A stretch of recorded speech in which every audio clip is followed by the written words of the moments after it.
Hello friend, ఇక్కడ వచ్చేసి ఒక చిన్న షార్ట్ అయితే మీతో షేర్ చేసుకుంటాను. ఇక్కడ వచ్చేసి ఆనియన్ చట్నీ చేస్తున్నాను, అలాగే ధనియాలు పౌడర్ చేయాలనేసి చూపిస్తున్నాను. అలాగే ఆనియన్స్, మసాలా, ఉప్పు వేసి గ్రైండ్ చేసేసుకున్నాను. బాగా అంత మెత్తగా కాకుండా మామూలు చేసేసి తాలింపు వేసేసేయాలి. జీలకర్ర, ఆవాలు, మేనబ్యాళ్ళు, కరివేపాకు ఉంటే కొత్తిమీర కూడా వేసుకోవచ్చు, కానీ నేను పాత స్టైల్లో చేస్తున్నాను అన్నమాట.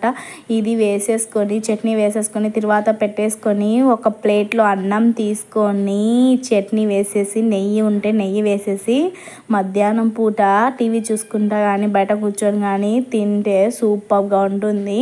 ఇంకా దీంట్లో ఏవి అవసరం ఉండవు ఫ్రెండ్స్, అంత టేస్టీగా ఉంటుంది. కాకపోతే 10 మినిట్స్ ఈ కలర్ చేంజ్ అయ్యేంత వరకు పెట్టేసుకుంటే ఆహా అని ఉంటుంది. తప్పకుండా మీరు కూడా ఇంట్లో ప్రిపేర్ చేసుకొని చేస్తుంటారులే, కాకపోతే నేను షేర్ చేశాను.